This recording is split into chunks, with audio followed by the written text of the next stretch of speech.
Hi, I'm Maurie Cashman, President of Aspen Grove Investments in Cedar Rapids, Iowa.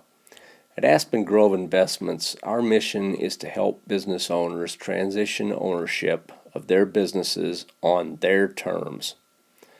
What follows is a succinct explanation of what Aspen Grove Investment does in the ownership transition planning process. Let's look at a simplified example of an ownership transition planning process for Tom and Judy Nelson. Tom owns a construction company, and Judy works for a local hospital. Now, Judy's ready to retire right now, but Tom would like to work on the business for another 2 years to build the value of the business and retire at that time. Now, we've determined that they will need $2 million in retirement funds to retire on their particular terms. Now, Tom's construction company is generating cash flow of $200,000 per year. And it's important to understand that buyers buy cash flow. They don't buy assets. They're looking at cash flow to be able to service the debt that they're going to incur in buying the business and to get a return on their equity investment. In this case, we're going to assume a cash flow multiplier for purposes of getting a business estimate on value. So if we take the 5 times 200,000, we get a very simplified estimate of business value of $1 million. Beyond this, we also have $300,000 in assets outside of the business to work with. So, given all that, we are $700,000 short of our goal of $2 million. And that must come from the business, because our $300,000 over here will not grow nearly fast enough to make up the difference. So we're going to have to figure out ways to make this business value grow from the $1 million.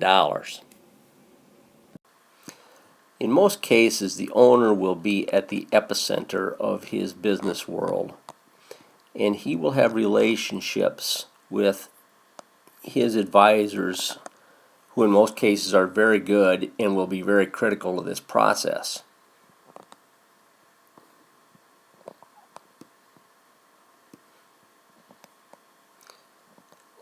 However, there will be gaps here between what the owner knows about each one of his advisor's business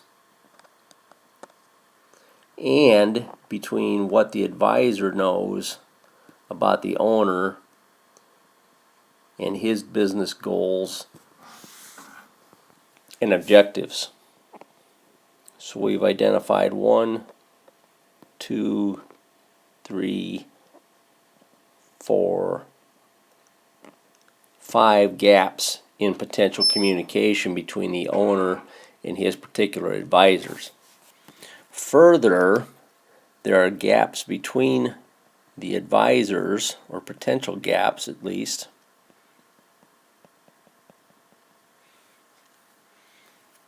and these gaps are created when there are little or no relationships between some of these advisors and what each one of them knows. So in this case, for example, the family may not know any of these advisors, as an example. So we have a situation here where we have a group of advisors and the owner, and they're not really working as a team. And in this case, we would consider the owner to be working in his business rather than on his business. As transition advisors, the first step that we're going to take in developing a transition plan is to move the owner a step away from his business and get him focused more on developing their goals, their objectives for the transition plan. So we now have the owner set here and have set up the goals and objectives for the owner that are going to guide us in developing the transition plan. So at this stage, we have added the ownership transition plan to the center, and everything will now be focused on that rather than on the owner. So the owner is now going to take the role of the coach, and he is going to work with his advisor team to develop the game plan and send the plays into the ownership transition plan. Now, one of the advisors, and I'm going to assume at this point that it is the transition advisor, is going to play the role of the quarterback. So we'll go ahead and apply for that position as Aspen Grove Investments and would be willing to do that. The role of the transition advisor is to make sure that everyone is on the same page and that everyone is focused on the transition plan and on achieving the owner's objectives. So at this stage, what we have is a situation where the owner has developed a plan. We've communicated the plan to each advisor and gotten input from those advisors.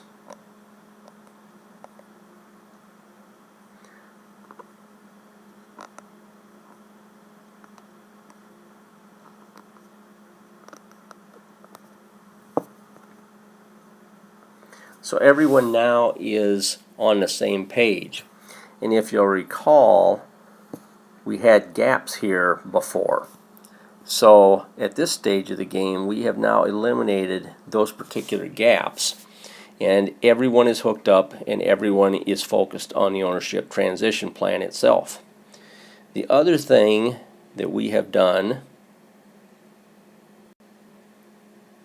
is that we have eliminated all of the gaps between the advisors that existed before as those dotted lines that you remember on the last slide. So now we have all of these advisors are now hooked up and are talking to one another and working together.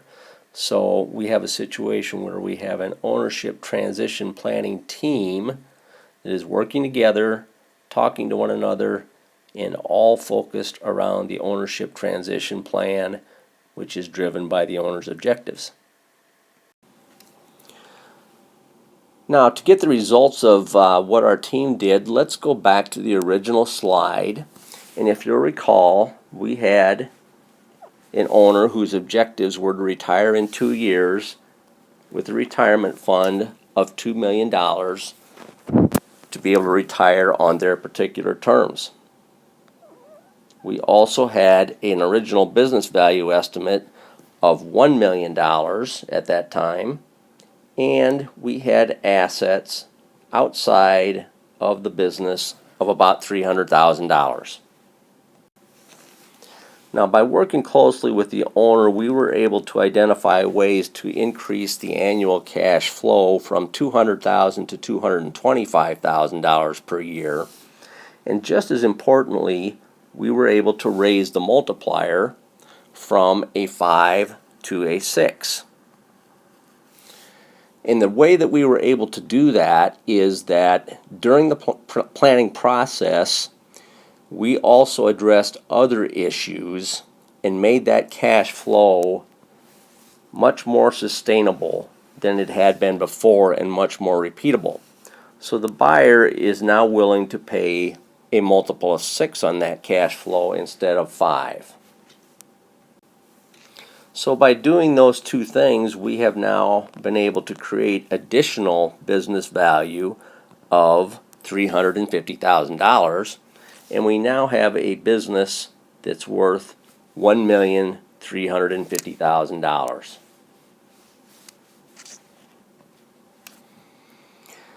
Now, the cash flow from the business during the 18 months after we implemented the actual process is $338,000, and our investment advisor has been able to grow our personal assets to $316,000. So at this point, we have a total retirement fund in excess of $2 million, and we have been able to go from the alpha, or the beginning of our process, to the omega, or the end. And Our owners' objectives have been met. Thank you for listening to our presentation. I hope this was helpful in understanding what ownership transition planning is and what it can do for you. It's really all about having a team of experienced advisors work together with you to help you to reach decisions so that you will have the confidence to reach your destinations. You can find much more information at www.aspengroveinvestments.com. I hope you'll visit that. And if we can be of help, please contact us. Have a great day.